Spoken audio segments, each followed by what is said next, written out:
Good evening. My name is Jeremy McClean, the John and Linda Ender, Director and CEO here at the Tucson Museum of Art. On behalf of the museum, I welcome you this evening for what is sure to be an engaging, enlightening, and powerful conversation about how inclusion, diversity, equity, and access must be at the heart of how we as public institutions, corporations, and private citizens see the future of our city and region. We are grateful to the ongoing support of Bank of America, especially Adriana Romero, Senior Vice President and Market President, and Lacey Perry, Senior Vice President and Market Manager, who are both deeply committed to our region and for partnering with the museum in presenting tonight's program. For TMA, and as a community-minded institution rooted in culture and the visual arts, we believe that museums are active civic spaces where creativity, learning, and dialogue work together to build deeper understandings of the world we live in and foster community. We are honored to have assembled a diverse array of thought leaders in Tucson as they reflect, share, and highlight various approaches to inclusion, diversity, equity, and access, exploring how abstract ideas can be translated into practical solutions for organizations of all sizes. We would also like to recognize that tonight's panel is organized, composed, and moderated by a powerhouse group of women leaders. These leaders are pushing the boundaries of equality by utilizing their strengths and leadership qualities in skill, knowledge, experience, as well as embodying the attitude that we are all in this together. At TMA, we acknowledge that this is a work in progress and requires ongoing reflection, training, and discussion. There are future conversations planned on various topics related to diversity, equity, and inclusion, and we are grateful to the panelists joining us this evening for sharing their expertise to illuminate new strategies to engaging in this important work. Lastly, in addition to this conversation, I want to recognize Bank of America for not only their collaboration this evening, but their continued support of TMA through vital programs such as Museum on Us and Art in Our Communities program, including the exciting presentation of The Wyas, 3 Generations, work from the Bank of America collection, opening in early January of 2021. I hope you enjoy the conversation this evening, and thank you all for joining us. Please stay well. It is with esteemed honor to turn it over to Adriana Romero, Senior Vice President, Market President, and Senior Relationship Manager for the Tucson market from Bank of America. Adriana? Good evening. I am Adriana Romero with Bank of America. As the Tucson Market President, I lead efforts locally to make financial lives better in our Tucson community, and I guide our efforts to be model corporate citizens to make a positive impact here in Tucson. At Bank of America, we believe it is vitally important to embrace and appreciate every person's background, culture, heritage, and experiences to continue to strengthen our great community. That is why we are proud to once again partner with the Tucson Museum of Art to present an event to help foster a culture of belonging and fair treatment for all in our community. I hope this event serves to remind us of the importance of focusing on what we have in common while celebrating our differences. As we share stories and conversations such as these, we build empathy, learn from each other, and create an opportunity to connect. I want to thank Jeremy as well as his outstanding team at the Tucson Museum of Art for our continued partnership, including the Museums on Us program that enables our customers to visit the museum free of charge on the first weekend of the month. We are also looking forward to our upcoming Art in Our Community Wyeth's exhibit that will run January through May 2021. Thank you to the amazing community members participating in this discussion, and thank you to you, our virtual audience, for joining us tonight. So I'm so thankful that both Jeremy and Adriana were able to provide that welcome for us. It's truly a special partnership that TMA has with Bank of America. And tonight's conversation is a continued journey in building our capacity at the Tucson Museum of Art for a commitment to inclusion, diversity, equity, and access, an institutional framework we see as guiding all aspects of our work, including how we approach exhibitions, programs, collections, and day-to-day operations. For us, IDEA is manifested through relevancy, community, respect, and multivocality. And these foundational principles guide TMA in representing regional identity, building collaborations with communities, increasing cultural competencies, and broadening access so that all visitors can connect art to their lives. As the panelists share their knowledge, experience, and expertise tonight, I'm excited to glean best practices and strategies to explore how TMA can work towards expanding its practices to achieve equity and inclusion, fostering sustainable and systemic change. And now, without further delay, it's my pleasure to introduce Dr. Roxana Samaniego, who I've had the pleasure of collaborating with for many years now. Roxana is a psychologist and has lived in Tucson for over 15 years. Currently, she works in private practice and at the University of Arizona's Strategic Alternative Learning Technique Center, or the SALT Center. She strives to bring a multicultural lens to her work with clients and trainees through an emphasis on the various ways in which culture and identity intersect. She is also the current president of the Southern Arizona Psychological Association, or SAPA, and one of the missions of SAPA is to bring psychology to the community in innovative ways. SAPA has partnered with TMA to discuss the intersection of art, creativity, culture, and healing over the years, and it's with all my pleasure, Roxana. Thank you for joining me on this journey to moderate today, and take it away. Thank you, Mariana. It's my pleasure to be here tonight. I'm thrilled to introduce tonight's panelists and to be part of this discussion with these amazing leaders in Tucson. So I'm going to start first with introductions. Génesis Cubillas is the Community Engagement Advisor at Mayor Regina Romero's office. Born and raised in Tucson, she's been involved in many community programs and is a proud graduate of the University of Arizona.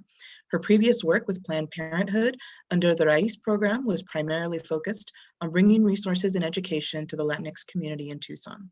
With this work, she oversaw a group of over 50 volunteers doing various types of work around education, advocacy, and campaign work in the 2018 midterms.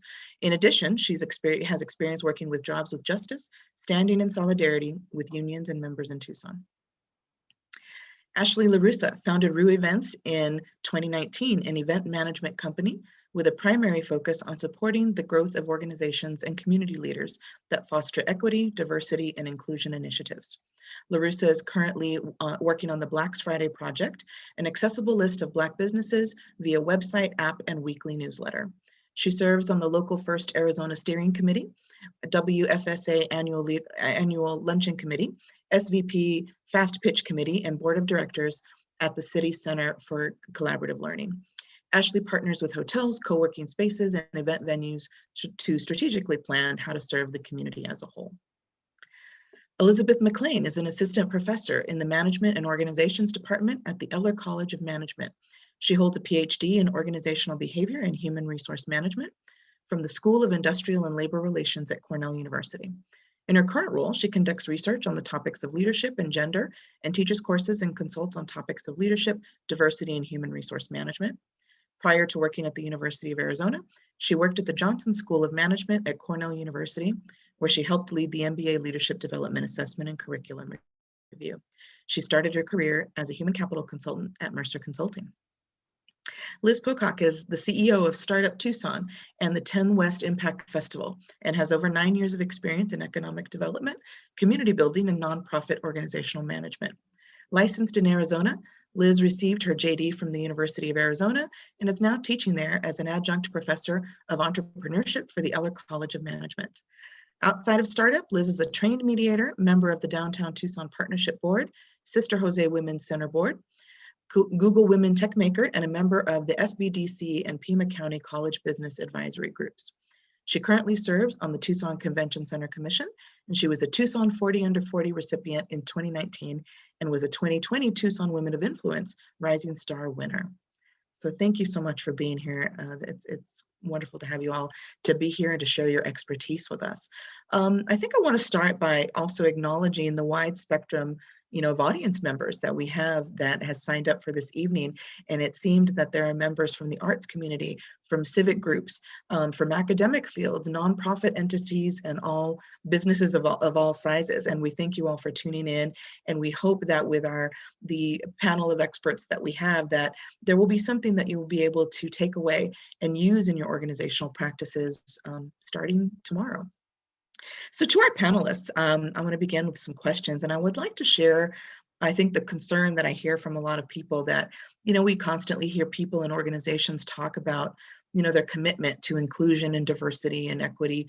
And I feel like these discussions are still largely abstract, are they an afterthought rather than an intentional organizational plan? And it seems that people in organizations get stuck or are overwhelmed perhaps when translating these ideals into everyday organizational practices. So I think when we thought about organizing this panel, we wanted it to be different by bringing together experts from different organizational backgrounds so that you all can help us translate these abstract ideas into practical solutions. So starting with the questions, Génesis, I'm going to start with you first, and I'd like to tap into your expertise in government and community organization. And so how do you see your role in relation to promoting inclusion, diversity, and equity in civic and local settings? How can civic leaders promote these values? And perhaps how do you respond when others may not see the value of this direction? Hi, thank you, Roxana, and thank you to the Tucson Museum of Art for having me here tonight with some amazing folks. So when I did read this question, I sat with those 4 values of idea of inclusion, diversity, equity, and access. And I think back to when I started community organizing. As a volunteer, I was going to every community meeting that I was able to go to. And it was because we didn't see these 4 values. So we had to create them. We had to create a space for them. And that's when I started organizing with Planned Parenthood, and specifically with the Raíz program. We have a large Latinx community here in Tucson where there are tons of resources, but sometimes those resources aren't culturally relevant to them. They're not conversations that they've had before. And what I was serving as a bridge to those resources, to our more underserved communities. And that's why we organize. We organize to create these inclusive spaces where people felt that they were heard, because at the end of the day, our communities always have power. They always have a voice. But what happens in this larger idea with the organizations that they don't see it is that these communities are sort of left behind because they're not directly on the ground doing the work with them and listening to their needs. And as an organizer, I was committed to breaking down those barriers for my community. And it was a diverse group of folks. Like, I had such amazing volunteers and volunteer leaders, and we were able to do some amazing work in Tucson, but then at the same time connect at a national level. Like, what are some of the Latinx leaders doing on the East Coast, on the West Coast? And it's just like a mixture of ideas and activities. And that's why I feel like I'm here today. From that organizing, going into the civic work, we organized and worked to elect our first Latina mayor. And that's where we can really see some of that representation. And Tucson keeps being a place of first, a place of history in the making. And I feel that's when people are seeing that, yes, these spaces are here for you and they're here for you to stay. And it's not just to check it off on a checklist. And that's why I'm here today. And I feel that it was an honor and privilege to be organizing with those groups. If it was something for healthcare, if it was something for labor with Jobs with Justice, sort of tapping into so many different themes and important work that we were doing in the community. And those are the values that I was really bringing as an organizer, and now as an advisor to the mayor, where I can be her connection to the community. And I feel with civic leaders that don't bring these values with them are not leaders. They're leaving very important community members behind. And at the end of the day, they're not moving anything forward, just themselves, but not the community. So thank you. Thank you. Thank you. I really appreciate what you said about civic leaders sort of making that space, having to make the space for all the communities they serve. And I don't know if any of the other panelists have any thoughts on the roles of civic leaders in making this space. can definitely move on. I'd love So- to contribute, actually. Yes, please do. I would love just to piggyback on what Génesis was saying about building authentic community relationships. Again, not being transactional and having an opportunity to be within that community, visit, get to know the leaders, get to know the history. So I just wanted to add in that light when it comes to civic leaders. Thank you. Thank you. Thank you. Switching gears a little bit, Elizabeth, how you're in educating the next generation of leaders. And so how are there areas that you feel are neglected when organizations try to focus on inclusion or diversity or equity in their practical applications? And how can future leaders address this? Yeah, thank you so much. So just thank you for the opportunity to be here. I'm honored to be a part of this panel tonight. And I love this question. It's something I think about a lot. So as you were reading my bio, I realized I forgot to say, one of my favorite parts of my job is actually I'm on the Diversity, Equity, and Inclusion Committee at Eller. And part of my role there is actually leading one of the subcommittees that's called Raising Awareness. And our goal is really to rethink the curriculum across all of our programs. And so I only have a few minutes, so I had to pick a couple things that I thought maybe were neglected or have been neglected oftentimes either in our coursework, but then also when I work with organizations thinking about diversity. And I think the first one is actually thinking a little bit more about the structures and the structural inequality and the effect it has on organizations and their policies and practices. So I often hear from organizations that their focus is on kind of focusing on bias within the workplace or the individual consequences of that. But the reality is we also need to be thinking about the structures and the policies and the practices within organizations and how they create these systems. Because at the end of the day, the research on, say, implicit bias training shows that actually it increases bias. So it doesn't actually help facilitate these outcomes that we're looking to improve. And so one of my favorite studies to share with students and what I like to embed within my courses, and we're trying to figure out how to do a little bit more broadly at Eller, is called the Myth of Meritocracy. And Emilio Castilla at MIT, he found that organizations that tout meritocracy, so they say that they pay for effort, that in those organizations, bias was actually higher than in organizations that don't tout that meritocracy quite as strong. And what he found was that kind of meritocratic culture can actually exacerbate bias.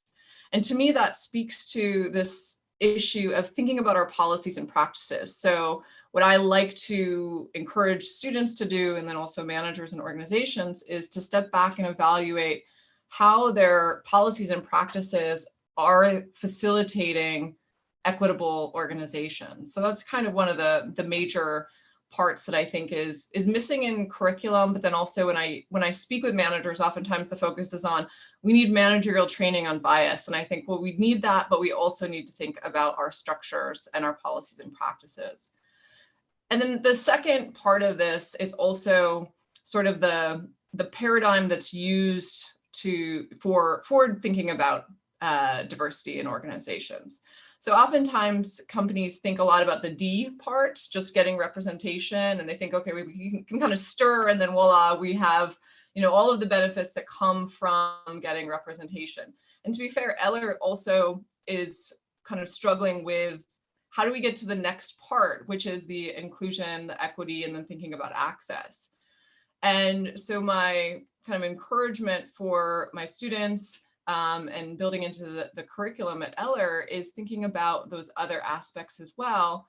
And one of the benefits of diversity is there's a value add. We should be getting different perspectives that then benefit the organization. In addition to, I think there's a moral logic here, but in order to do that, it's not just getting representation. We've got to kind of think through the downstream ways in which we can get employees and people in our communities to be integrated a little bit more into our organizations.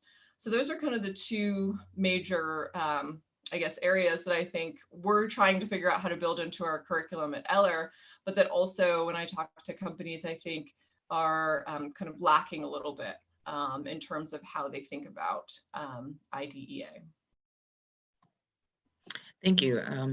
Absolutely, it's important. The diversity is the first step, and then the implementing in the policies and procedures. I was wondering if anyone else had any thoughts to add about other areas that are neglected when organizations try to implement these ideals.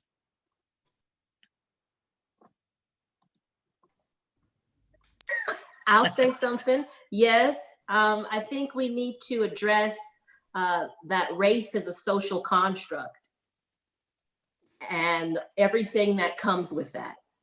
Knowing that history, knowing that that's 17th century, knowing the why, recognizing whiteness, right? And assimilation to that.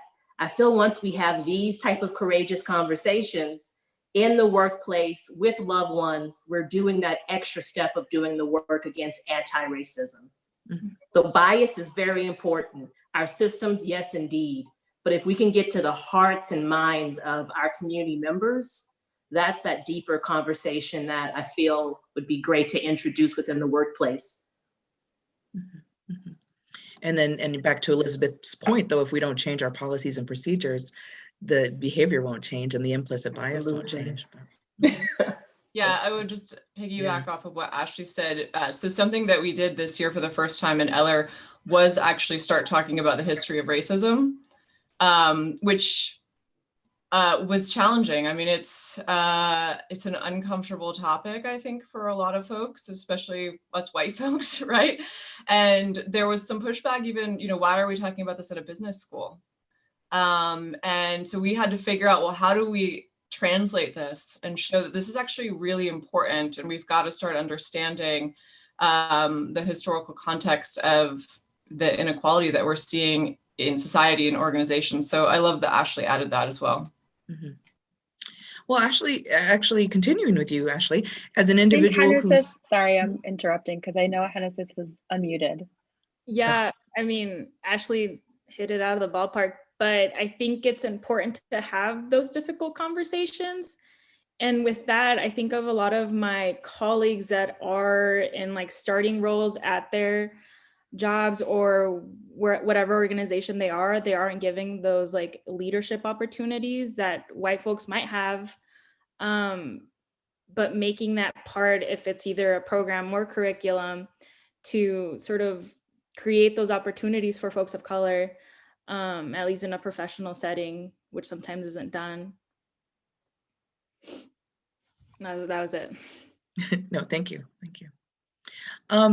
So switching gears again a little bit, Ashley, as an individual who is supporting these organizations and community leaders, and you're building the capacity related to inclusion and diversity, how have you approached enhancing the visibility of voices and expertise and knowledge of underrepresented groups? What have been the biggest challenges in implementing? Yes, thank you so much for this question. This was a very good question. And at first, I looked at what I was doing in college when it came to education. Firstly, taking my own racial identity development journey. Who am I? How do I identify myself culturally as a cultural being? And then taking the step in, okay, how am I having these conversations interpersonally? With people either I'm working with or loved ones or at home. And through that discovery, which was through anger and rage and the most unprofessional situations, apologies and shout outs to previous employers, that I had to truly figure out how to communicate this in a forward-thinking way. How can we productively have these conversations, which are uncomfortable, but be able to do it to better ourselves? And that's when I found the approach of courageous conversations. Glenn Singleton, 1990s, LA, the riots, Rodney King, right in that, being able to have interracial dialogue and still move past, still honing that anger, not letting that go, that's a real feeling, but moving past it to then structurally, positively move forward in what we can do together. I love coming from love. And with this approach, I felt that it's more productive coming from a place of love and coming from a place of listening, which is also in the guidelines of courageous conversations. Being able to listen to others' stories, being able to reflect why that 80-year-old woman from the South feels the way she does about certain individuals, getting inside that groupthink and that mindset. Again, not, no apologies and not saying, oh, okay, poor her. We're not falling into fragility, but being able to recognize it and then move past that in conversation. I feel like that's a strength that I bring to conversation, consultation, and community events. And so when I started Rue Events, it was really funny because everyone looked to me as though I was just another event planner, as it were. Can we come to you for our wedding? Are you interested in doing our annual fundraiser? Which I am, but I come with the lens of, are you focused in diversity, equity, and inclusion? And how are you incorporating these values within your organization? Oh, well, we have a statement, which is beautiful, but what are you doing actionably? Okay, we have this fundraiser. Who's on that list? Who are you inviting? Who's at the table? Who are the sponsors? Are we showing inclusivity across the board? Are we allowing that access into something that traditionally in systems may have been more private, may have been for only certain groups, right? And so that was the approach. And so I came out in 2019 with that approach to people going, okay, this is interesting, let's do this. And through that time and consultation, brought the opportunity of Rue Events, not only doing community events, but also being able to have those serious, courageous conversations with executive leadership. And so during this time, now in post-COVID, during COVID rather, it's been a true honor to be able to do this work virtually. And so that's how I build it. The challenges come, and honestly, in any work you do with racial conversation or oppressions, is acknowledgement. It's hard to be heard. I can speak all of this, and I have been since I graduated, and I've noticed that until the summer of 2020, I feel heard. I feel seen. And people are truly going, wow, okay, let's talk about, I want to talk to you about this. And I'm open because I do this work professionally. So I encourage the conversation. Let's talk about it. Finally, I'm being seen and heard. I would love to discuss biases, my, viewpoint when it comes to microaggressions, which I do not believe in. I don't believe there are microaggressions. I believe those are subtle racist acts, if it is dealing with race or other oppressions. And so when having these conversations that may be uncomfortable, which may be a barrier, let's tear down that barrier, because that's what this does. This makes us not have these conversations. So those are the challenges I see, but I welcome them because finally we can talk. Let's talk about this. Can we celebrate our cultures and not only see it negatively as discrimination? Can I come in and celebrate being a Black woman and it not be, what about all women? Instead of celebrating us all and individually our cultures, I aspire to that future. Thank you. Thank you. So, beautiful, these courageous conversations as both your biggest challenge, but also it sounds like the biggest benefit that you get in these actual relationship building. Other challenges that you all have experienced in actually implementing and these ideas, actually making underrepresented people's voices heard?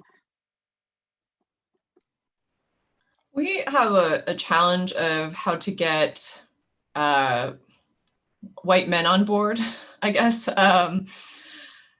Our DE&I committee at Eller is predominantly women and women of color, white women and women of color. And I have continually asked the question, although I think 60% of our faculty are men at Eller.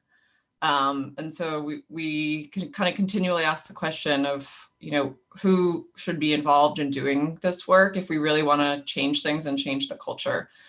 And so that's one thing that we're struggling with, honestly.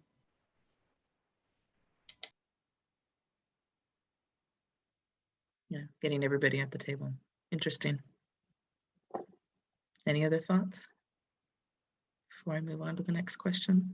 Yeah, I think that's an interesting point that Elizabeth makes, because I think that's a continuous challenge in the startup community, the business community, not just within all of our organizations.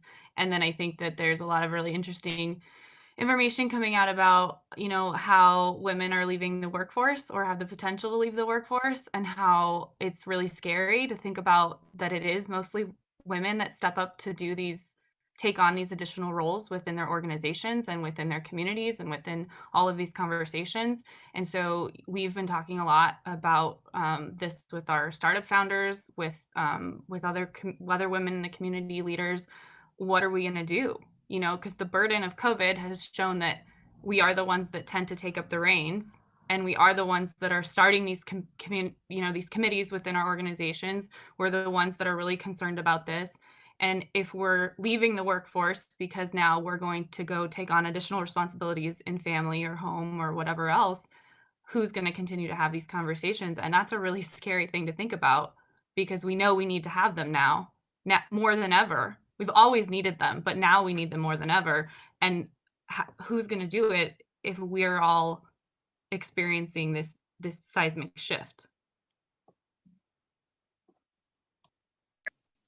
Got to give a huge shout out now to blacksfriday.com, shameless plug.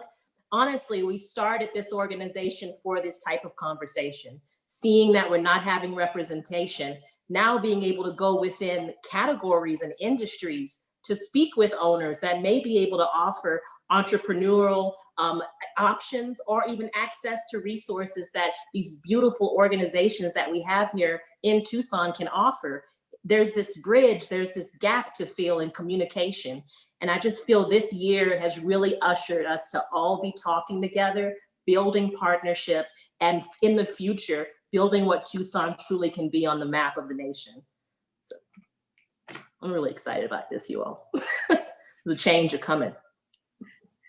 And that's a wonderful support, because I think, speaking to your point, Liz, about how people get tired, they feel like they're carrying this burden, and they're not making any changes within their organizations or even within their families or loved ones, their opinions about things. And to have a connection with other people in other communities and other organizations or related fields, I think is immensely powerful to prevent that exhaustion or that burnout from, kind of carrying the burden of this change. So I kind of want to continue in that vein with you, Liz. You're driving a lot of organizational change and entrepreneurship, and how is that changing in response to equity and diversity? And more specifically, how can organizations of any type intentionally incorporate these values in day-to-day practices? And how have you accomplished this in the past? Yeah, so I joined the Startup Tucson team in 2016. I'm a lawyer by training. I came from a very male-dominated industry to a even more male-dominated industry, if you want to think about it that way. And the startup community looked really different. We were, if you look at some of the statistics, still today, men are 60% more likely to secure financing than women. Even though female entrepreneurs, especially women of color, represent the fastest demographic of entrepreneurs in our country. And this, I wanted to share this stat because I think it's really interesting. If women-owned businesses grew at the same rate that businesses owned by men did, Arizona would add almost 100,000 more jobs and over 100 billion to our local economy. And so we see this like huge inequity in the types of founders, and it's not just gender based, it's also people of color. And how do you create space for that to happen? And a lot of that, our organization had to take kind of a hard look at what were we portraying externally, who were we highlighting, who were we selecting for speakers when we put together panels, who were we selecting for judges, who were we, when we told an entrepreneur story, which stories were being told in our community. And it's hard to do that work because you start to, you have your friends. Tucson's small. Somebody, I call these people because they're the people that I know will say yes to me in one email. It's harder to send 5 emails to get to the person that you really need to be there. But you have to start to do that change. And I think my team really embraced it. We now are a team. When I started at Startup Tucson, I was the only woman. Now our team is all women. We're not hiring men. That's not what's happening, but that's kind of what happened. We started to change the face of the organization And then we started to see a change in both our entrepreneurs and our staff. Now we have 75% of our founders are women owned. That's really high when you think about an entrepreneurship community. Of those, 45% are a person of color, 15% of those are veterans, and 20% of those are students. So we are now cutting across demographics. We still have work to do. We know we still have work to do, but it's every day showing up and deciding that you're going to take and spend that extra time to have the hard conversations, tell a partner, hey, sorry, try again, and be comfortable saying, hey, sorry, try again. Like, you sent me this list of panelists. I think those are really great suggestions, but that's not really in alignment with what we're trying to portray. So we need to, what we're trying to portray and what is reflective of our community and what is reflective of entrepreneurship. We can't do this again. Like, we're going to try again. And it took a long time to get to a place where you feel comfortable saying that to somebody. But I think those are the small things that we've done, that our team has done, that's been really, I think, impactful and shows in the types of entrepreneurs that we're now seeing come to Startup Tucson, come to grow businesses here, join Black Friday. You know, we have so many amazing business owners here. I think another thing that's been really interesting in our transition is that we shifted away from defining startups. So startup triggers in your brain Mark Zuckerberg, Elon Musk, these same types of founders, right? But that's not an entrepreneur, and that's definitely not an entrepreneur in Tucson. Tucson entrepreneurs are, you know, Lauren Valenzuela that makes Sigfus earrings. It's Ashley with her business. It's all sorts of entrepreneurs. And we decided to redefine what startup meant and really say, we are working to support entrepreneurs of all types. You can be creative, you can want to build a food truck, whatever you want to do, Startup Tucson's here to support you. And then we tried to make sure that as we did programming, what was reflected externally matched with what we valued internally, but then also really showed that there were diverse founders. So you can't like talk the talk and say that you serve all these diverse founders, but if somebody shows up to a startup event and it's all white guys, they're immediately not going to feel accepted, and they're not going to feel like it's an accessible community that they can get what they need from. And so we've worked really hard to do that. And I could not have done any of it without my team.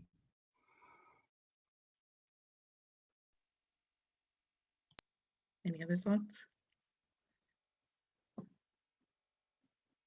of how people, you actually changed your team? You said you actually I love how you said you redefined what an entrepreneur, what a startup looked like, and that was what helped perpetuate this change in the Tucson community.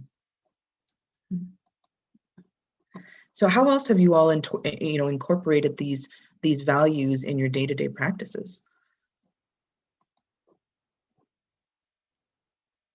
or in organizational practices? I'd like to speak a bit to the structure of Black Friday. When we started, we just thought maybe this was a project for the summer. And then it became now an LLC with a mission and moving forward. So the structure of who we have are all Black business owners that have a number of other ventures they're working on too. So when we looked at this, we wanted to start to break down what we thought of as the hierarchy structure of an organization, where you have these certain roles and titles, and instead we're all the lead of what our passions are.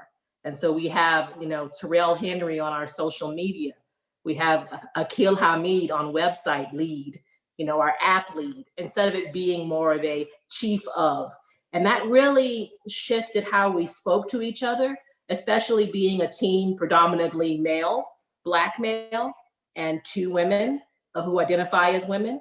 So to have that dynamic and still have this just collectivism of ideas, opinions, no man view is over a female or woman view, but more so what's the best idea or goal to go after, I felt was really interesting to be a part of and to build. And I'm interested in how other organizations moving forward who are just starting in new ventures can play with the structure, with their team and unit and organization, and see how we can start to break systems.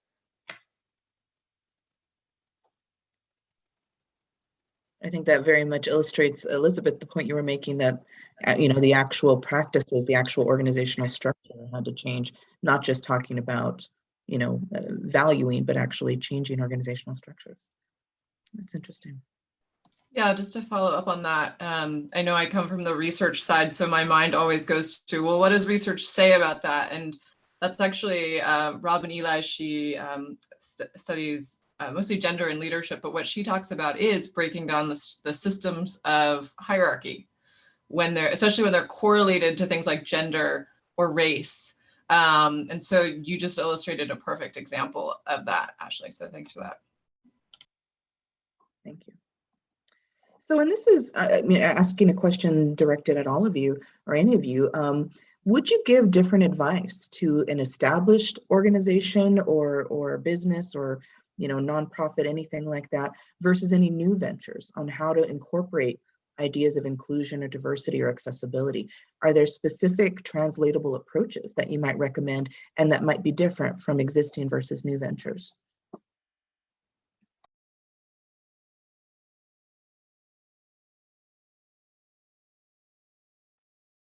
I would say for new ventures, when we talk to new founders that are definitely interested in making sure that they are in setting certain values for their company, we talk a lot about establishing company culture, and that culture is really important from the beginning. So I think you have a really great opportunity as a new founder in a new business to set the culture that you want, right from the beginning, and really establish those values through every single hire. And it's not something that, like, oh, they'll maybe learn it later. If it's not there when you first hire them, they're not going to learn it, and they're not going to build your culture with you as you continue to grow. And so we talk to founders a lot, and this question has come up a lot, is like, how do I do this as I grow my business? How do I make sure that these are things that are embedded in my company's culture?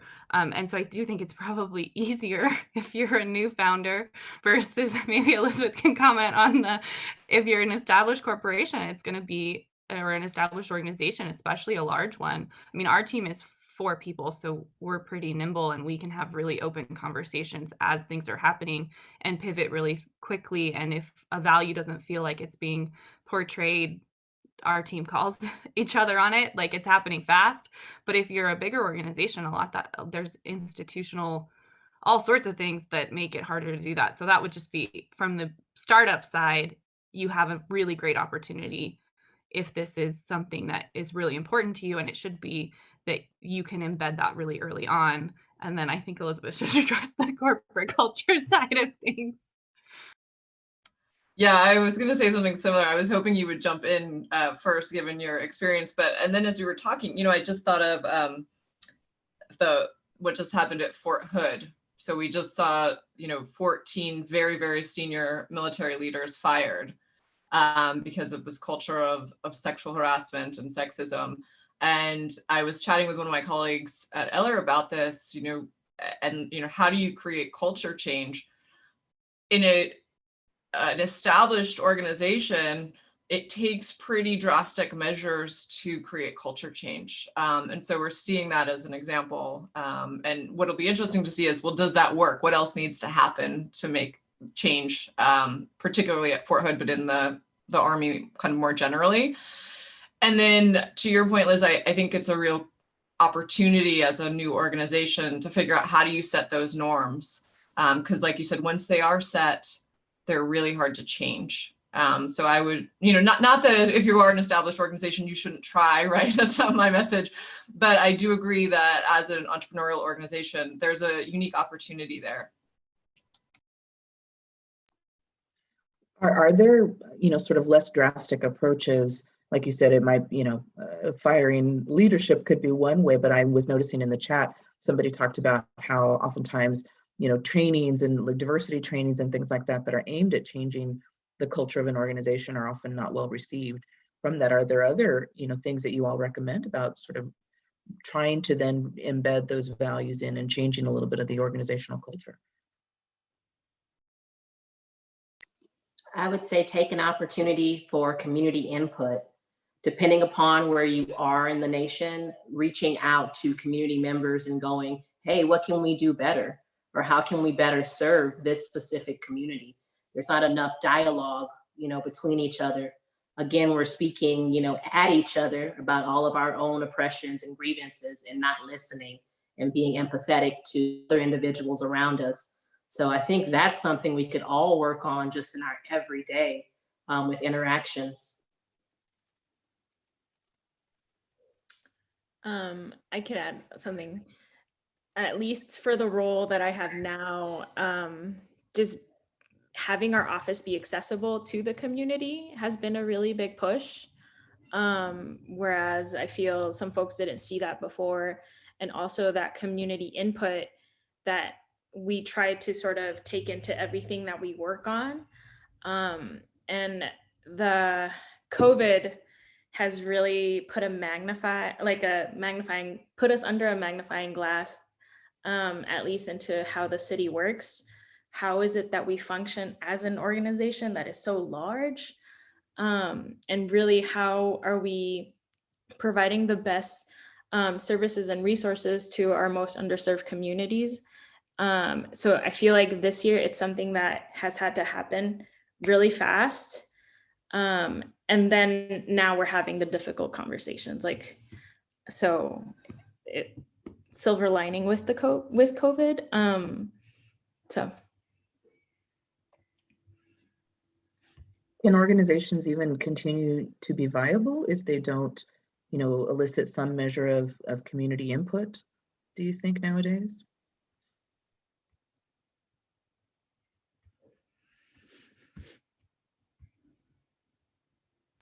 I mean, I would say probably not, right? You've seen responses, whether you call it cancel culture or whatever you want to call it, but you've seen, when organizations respond and it feels really superficial, like we can tell now.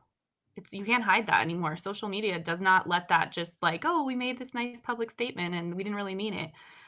Their employees will speak out. I think you're now seeing that, especially in larger corporations. I guess that would be one thing that maybe is a strategy. I don't know. Haven't been in a large corporation, so I'm not sure it would work, but you have seen, at least I've been inspired by some of the larger tech companies where, they've come out with something and then their employees feel that it's very superficial. And then you start to see them speaking out against it. And you see that their company culture doesn't hold true to that value. And they're exposing whether it's the percentage of, leadership positions that are maintained by people of color or women, or they're showing that, they're illustrating that they're not really living that value. So I think now you can't, both from retaining your workforce, if you want to keep your talented employees, your employees, I think you have to be really true in that message. And then if you want to keep your customers, I think you have to be true in that message. Because I think overall, this summer has maybe shown us, like, we're not going to tolerate this stuff anymore. Yeah, for customers, but I would say even for civic organizations or nonprofits, I don't know, Mariana, if you want to speak to the TMA and the community that it serves, having to be involved. I mean, communities are complicated, right? Pretending that they fit neatly into one box, even if it's like a demographic box or a culture or ethnicity box, right? Those are highly complex also. So I think speaking to this idea of like authentic building relationships is really important. You can't assume one size fits all is, something that I say all the time. And being open to those conversations, even when they're uncomfortable or make you want to like hide under your desk, are crucial, right? And I think that's the only way you can serve those communities. And for us, it's really about building those bridges, making space to listen, figure out, what were the things you really did enjoy, what you loved, what you liked about the museum, and how we can either bring those things back if they were short term, and make it more intentional, more part of our day to day, but also thinking about what could we do maybe differently too, right? Expanding our practices. And so for me, that's kind of how I look at approaching engaging our communities here. Well, if if you all are comfortable with it, I want to invite at this point, to remind the audience to add any questions you would like to the panel to address into the chat. We see a few that are happening there that Mariana will help moderate there. But I think, I want to just thank you all again for your rich answers, but also give you an opportunity to expand on some of the questions that have been brought up in the chat. So one of the first things that I do want to ask about, and I saw this question kind of pop up early on, is how are we measuring our success and growth in this area? What are kind of the concrete approaches? What metrics might we be looking for? Both kind of in the short term, right? Like I know sometimes it feels like change is not happening in the immediacy, right? Like and you get stuck in the discomfort or the shift. And maybe, for me, I feel like 10 years looking back, I'm like, oh, there has been so much change, but like in the midst of it, I'm like, nothing's changing. And so what are those, what does success look like? And what are those measures for growth? Anyone?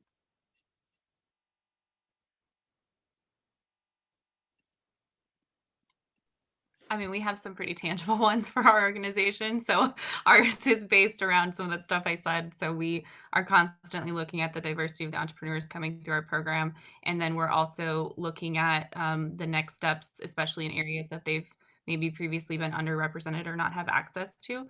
So those are so capital is a huge issue. Ashley is working on this project as well. And a big shout out to the Community Investment Corporation for some of the thoughtful conversations they've had in Tucson around this. And they're actually creating a BIPOC loan fund that is going to specifically address some of this stuff. And I just feel lucky that we are going to get to help support it and send entrepreneurs their way. Same with Ashley. I think she's going to be on the panel and actually help pick some of the recipients of the loan, which is super excited. And so is our program manager, Kanisha. And they've both been really instrumental in bringing that program forward. So that's a tangible thing that's happening, which is super exciting. The less tangible stuff is harder to measure, right? But I do think, and it is a longer term game. So, we've done some stuff that we're where we want to be. We have other areas that I know we're not where we could be. But realizing, over the time that our team's been in place, it's only been really 2 years that are actual. So I joined in 2016. Our team kind of transitioned in 2018. In 2 years, we've made a lot of change. Is it as fast as maybe our team would want? No, but if you think about it, in that time, that's a short time period, to your point, Mariana. And so thinking about where do we want to be in 5 years and setting yourself some long-term goals so that you can then celebrate some of the smaller wins along the way, I think is really important when you're doing this kind of long-term game work. I think goal setting is really helpful, right? Like even that, like set some action items and goals and make them, right? Like, or moving towards them, that helps to measure success, right? Like when you can, like, we did this thing, and granted, you probably have to keep doing it. You don't just get to make that milestone and stop. But that's a real good marker, of change or the success in this moment. Absolutely. I'd love just to speak a bit to metrics and how important. Firstly, yes, on the HR front, it's so important to do the data to see who you physically have there. I'm so happy when I renewed my business license, I was asked optionally how I identified. And I feel that's a state's, effort to truly find out demographically, the business owners here in the state. So that's so wonderful to see. Also, when Black Friday started out the gate, we wanted to account for how many Black-owned businesses were exactly in Tucson, how many were in Phoenix and surrounding areas, again, to show that you do count. And, in doing this work, we also were following metrics for a Black paper that's coming out in the first quarter of next year to really start to highlight both initiatives that are positive, as well as let's run these numbers. And just to kind of speak a bit to our partners at the State of Black Arizona and the work that they've been doing for years as a nonprofit, as Black ownership in Arizona, we weren't accounted for because we do fall within a margin of loss. And that's not something that's really admitted, but those who do know data and follow analysis, we tend to null out, as it were. We're voided, we're not counted. And so it makes it even more important to mine the data to find out specifically how many Black men, Black women. So to speak to the metrics on that front, we are, working on that so that everyone knows, and that this is as important as any other bar graph that you see in states of and addresses and pamphlets. I'll chime in too. So kind of going off of, I think one of my first points of companies tend to focus on the D, which is more about the representation. And a lot of times that's the easiest one to put numbers around, I think. But we also need to think about, the other aspects, the E, the I, and the A, and what metrics can we put around those aspects as well. So there are other things you can look at in terms of, the pay equity across different groups of employees. You can also look at the speed with which people get promoted internally, depending on how they identify. You can kind of do some of those more HR style analyses. But then the other part that I think is really important is also the experience of employees. So I think employee surveys to understand, what is it actually like to work in this organization is important, because you could also look at turnover rates of people of color or women, but that data doesn't explain kind of why. And you also could have people who are deeply, deeply unhappy, or the organization actually is not inclusive, but maybe aren't leaving, things like that. So I think there's a couple of different ways that you can measure, how well an organization is doing on a variety of different kind of DE&I aspects. And at least for me, a really big win that we had is, again, the first Latina mayor. And I think in community organizing, building those relationships and building trust with community for us to be able to vote in the leadership that we want to see is also a really big win, at least in my side, where it's a lot of work at the beginning, and we know what the end goal is in electing those leaders that are taking their communities with them.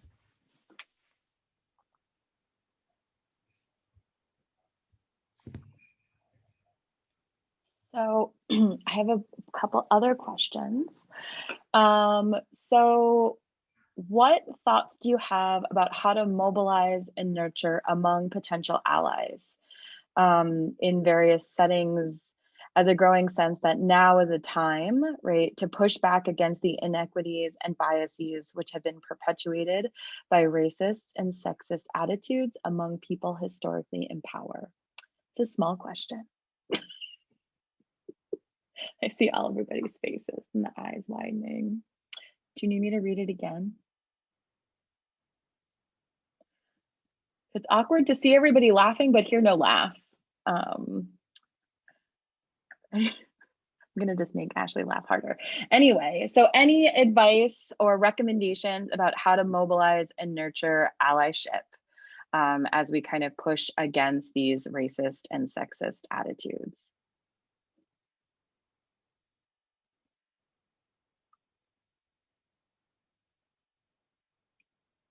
Okay, I'll put this out here. Thank you. We have to grasp that you can't identify yourself as an ally for any group that's being oppressed, right? That's something that is given to you. That's a name. So let's just get it out that you don't ever go, hey, I'm an ally for, that should never even come out. It should be more of what people speak to you and do. So with that said, on allyship and then how we can build it, it's again, the proof, the trust, the truth. And so past performative, past the statement, past the 1 month of a blacked out screen, past all of that, what are you actionably doing to be a representative or to even get the title of being an ally from a group of individuals that are being oppressed, right? It's standing up, it's breaking silence, having those courageous conversations that make you uncomfortable in every situation. forever. And that's the thing too. There is no like, right now I'm an ally because things are tight and it's tense and the injustices. This is now that you know to do better. This is forever. This is now a fabric and a thread of who you are. That's my opinion and viewpoint when it comes to allyship. And it's something that I don't throw out there. I don't use it very often when I go, oh, my allies, I can count on one hand who I could call or who I know will show up without me even calling, that is shown to be an ally.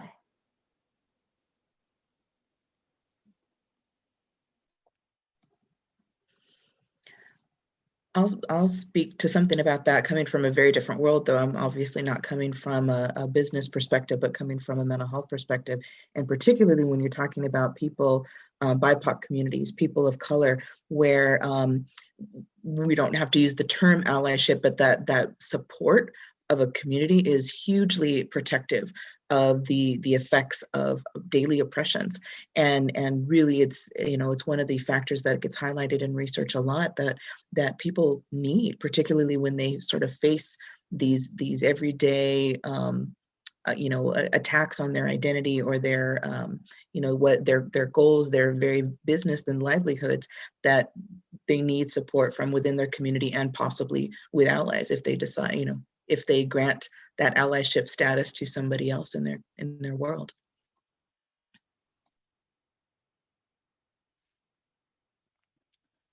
Okay, I'm going to go to a next question.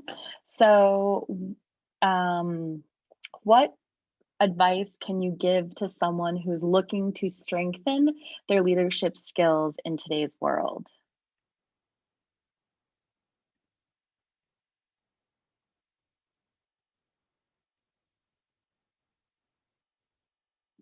I mean, showing up tonight is a good first strategy, right? Thinking about the reality of what's happening and listening, right? And understanding that it does take change. But what other things might be necessary for leadership as we look towards 2021 and beyond? Well, we have an MBA program at Eller. I feel like I have to say that if someone in the audience is maybe from Eller. No, actually, we are a great program, but I think that, there's certainly a lot of resources available for thinking about leadership. I don't know if there's a way to get some of those to people on the panel, but I would be happy to share some of that. I think that one of the biggest things that I've heard leadership scholars talking about recently is the need for more introspection than maybe ever before. So I think, we've always sort of said that's important, but I think really taking a look at yourself before you start thinking about how am I interacting with other people. So it kind of depends on what your goal is, but one of the things I've been kind of working with my students on is, thinking about what really motivates them and, even sort of what are the challenges that they have faced in their life and how does that change how they're interacting with people or how they want to spend their time. And so I think thinking about leadership right now in 2020, particularly in COVID, it's actually almost a psychological exercise of looking internally and then thinking about how can you best use your skills externally. But it kind of depends on the situation. So that's kind of a general piece of advice, I guess. But I'm happy to connect offline also and share additional resources. Yeah. And if there are resources that any of the panelists want to share, I can send them out to participants after the fact. So if you want to send them to me, I can include them in an email. So all of you participants might hear from me again. Does anybody want to add anything to that? I have a couple other questions I can keep going with. Yeah, I think I just echo what we've all kind of continue to say is like listening. And so we talk a lot about to entrepreneurs about doing customer interviews. It's the same as a leader. You need to be really on pulse with your employees and what they're looking for. And I think even more so now in COVID, very much responsive to those those things are changing, and you have to have space for that to happen. So, we maybe want to all be as productive as possible in 40 hours in a week, and that's just not happening right now. And that's okay, because if you don't create space for that, your team is going to have all sorts of problems. And so I think as a leader, really looking inward at yourself, but then also at your team, and seeing what are they dealing with, and what are they both with COVID changes, but then also with everything that's happening around us.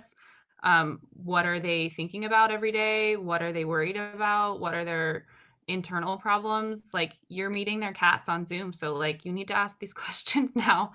And I think that that's really important. And I also think that thinking about creating space for them to lead some of this stuff themselves and become leaders. So I think, we've seen a lot of the programs that we've launched in response to recovery efforts locally have not come from me as the leader. They've come from our team, because our team has seen something in their community, or by working with an entrepreneur directly, that we're not effectively addressing. And so we've through them have been able to create some really great new programming that's responsive. And so I think being able to recognize that as a leader is really important. And then I would also be remiss to not do a shameless plug, because we are running a women's leadership workshop in March. Kanisha Raymond from our team is going to run that. We were lucky to receive a grant from the Breakfast Club of Tucson to support that program. And it's specifically for female founders that are addressing some of these own things, some of the challenges that they have as a female founder in a heavily male-dominated business space. And so Kanisha is going to help us learn some leadership skills that we can take forward and really elevate some of these women and give them some tools that will help them be leaders. So more on that, we can send that to Mariana, and she can send it out to everybody. Yeah, that'd be great. Anybody want to add? I can keep going with more questions. They just keep coming in. So in terms of if you're getting started doing this work, right? You're right at the beginning. You have friends and collaborators you've worked with in other settings, but how might you do this work without overly relying on communities of color and not causing more emotional labor and trauma? Read, yes, research, read. And not just, things that may bring about trauma, but truly reading all of the different faces of different cultures, the good and the bad, and then not relying upon your peers for that information. You can pick it up and Google all of that history, but more so of can I get your feedback as a friend or colleague, or if this is someone in the professional space that does this type of work, then going to them at that next step. And then getting past the shame of not knowing or just finding out, those barriers, moving past it. That's something that's such a great question as far as what you can do when you're not looking towards just BIPOC communities for the answer, but more so within, back within, as to Elizabeth and Liz's point. Great, thanks. Anyone want to add to that?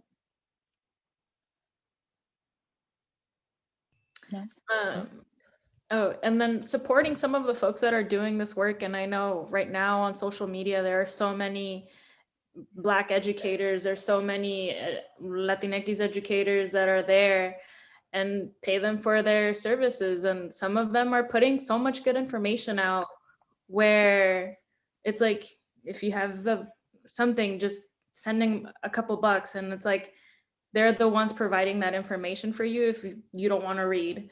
So that's another one. Okay. So in terms of these kind of diversity, equity, inclusion trainings, right? We've heard a couple from people reflecting in the chat that there might be difficulties internally as you're doing them, but wondering about the short-term, like the one-off workshops and trainings versus a longer, I know, the longer term kind of commitment, and how do you convince organizations to do the deep dive? I would say it should be about moving past any type of monolithic lens or voice. You're going to want multiple input from different groups and individuals that identify with different oppressions. So I would say off the bat, looking at this for life, looking at this in growth, to know that, oh, you know, who haven't I spoken to? Which member of the community I haven't had a chance to sit down with and get their viewpoint. And then when it comes to consultation, again, really grasping that this is not a one-off. This is not a one workshop. And as someone that does consultation, I even push away from the word training. You know, I hear that a lot. We're going through our DEI training. It's very masculine. It's very, you know, almost gives me like feelings of like the Army or the Navy. I'm going into battle, you know, and it can feel like that. But if this is something that you're doing for life, I prefer the word session, meetings, interactions, conversations, because this should become an everyday occurrence. Rather, it's time to go in for a training. You know, we're past that. Let's see how we can incorporate this in our conversations with our husband or our wife or our spouse or our loved one. That's where the change is going to happen in our family units that we're silent about, you know?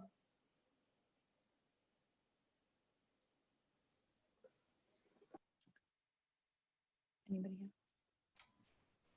Yeah, I guess I can comment on this too. I mean, I think there's kind of the moral rationale that for some people that makes sense. Like, this is the right thing to do. But for some people that doesn't work, unfortunately. So I think in organizations, thinking about, well, what is that value add that you're supposed to get from thinking about diversity? And I do think that it is about, you know, there is a benefit to getting a diverse viewpoint and integrating it, letting it shift your culture, being open to it shifting how work gets done, shifting how you think about the world. That is actually where you do start to see some of those more instrumental benefits to diversity.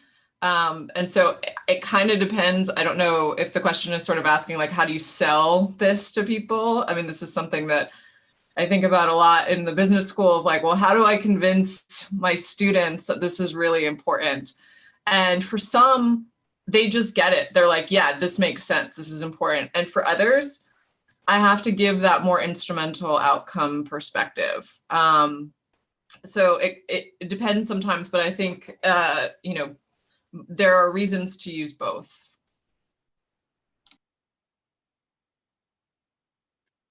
Yeah. So I'm gonna see what you all think about maybe answering a question specifically about the arts. So, right, there's a lot of inequality in the arts world, and this has been talked about for forever, right? But the reality is that female artists and artists of color are still underpaid and underrepresented and underpresented in exhibitions. And how can we advocate for change in the art world?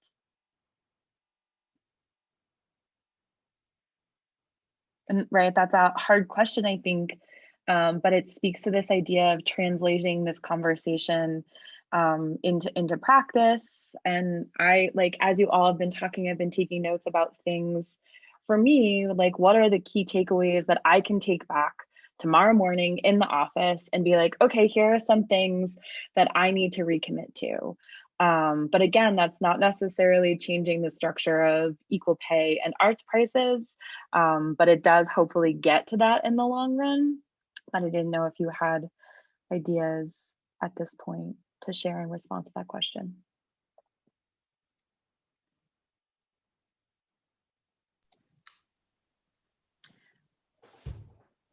Not being an expert in art, Mariana, but it seems to me that when an institution like yours or any other sort of public arts institution highlights diverse voices, doesn't that also bring value to those voices as well? And would that value translate to actual market prices and market, you know, value for artists who are selling their work, who are making a living off their art?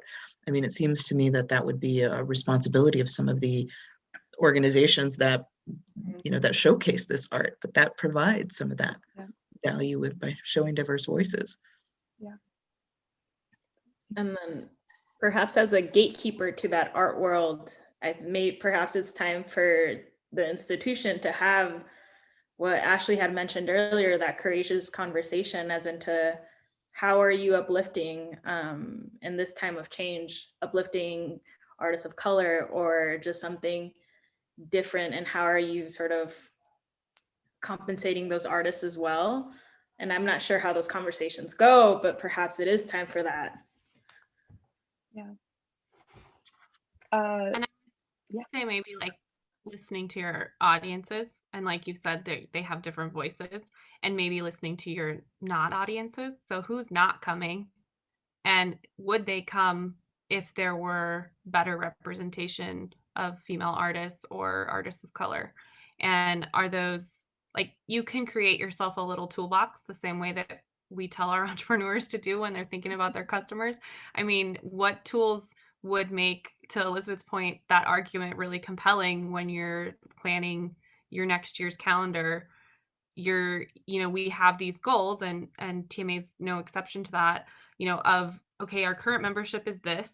In an aspirational world, we would have this. We would have a younger demographic represented, or we would have, more people from this part of town coming, and we would have this sort of breakdown of the people that would be our members, and that would truly reflect our community, not just our current membership. And so, okay, if we're going to do that, who's currently represented in our survey results, who's not represented in our survey results? Can I start to have conversations with them? And I can send you guys some stuff on customer interviewing and discovery. So there's ways to have conversations about what somebody really wants to see without telling them what you're selling or what you're giving them, so that you get to those true answers.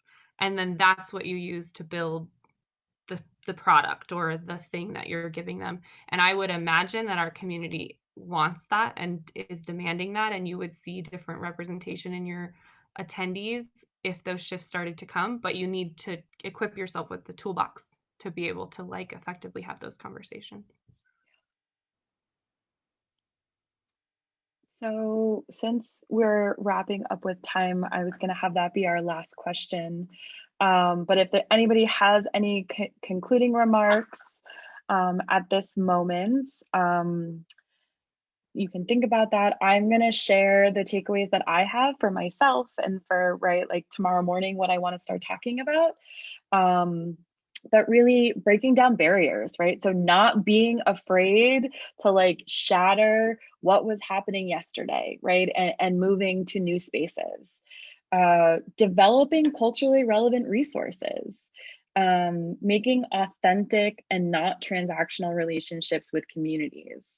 Considering our structures, right? Thinking about our policies that might need to shift in order to get to really where we want.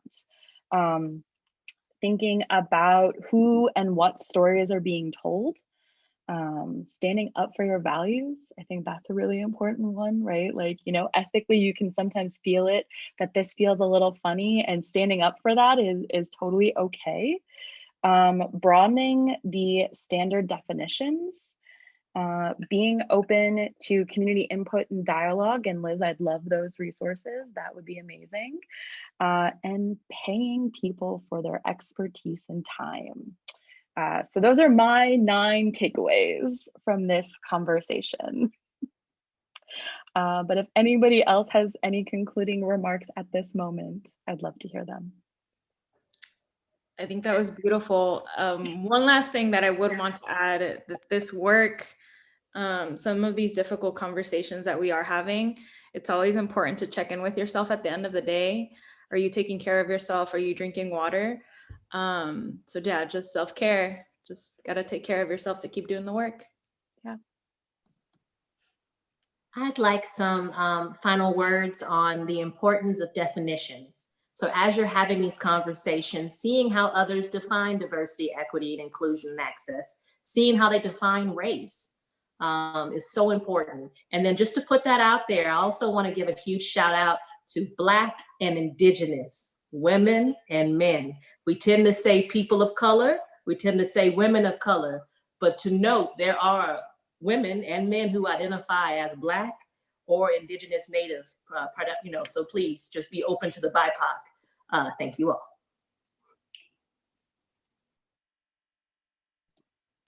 I just want to say thank you again for letting me be part of this. I actually feel like I learned a lot from the other women on this panel.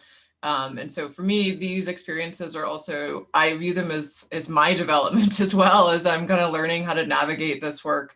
So I think being open-minded and recognizing that we're all sort of works in progress around this. And even if you are on a panel, you're still learning from the other people on that panel. So thank you for putting this together and giving me that opportunity.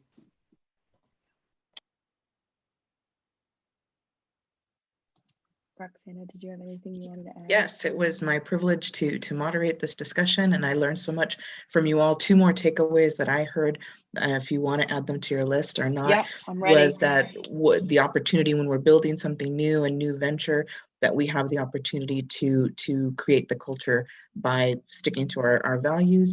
And then the other thing that really stuck out for me was goal setting beyond just diversity numbers, but goal setting on the other ideas of equity and access. That stuck with me as well. Thank you all so much. This was very illuminating, and you all shared so much expertise. I hope that all of our audience members really were able to develop their own takeaways that they can use in their whatever field they work in tomorrow. Yeah, and thank you so much to TMA for letting us have this conversation, and Bank of America for supporting us on this journey. Thank you to all of our panelists. I greatly appreciated hearing from all of you. And Roxana, thank you so much for moderating that conversation beautifully. So have a wonderful evening, everyone. Thank you so much.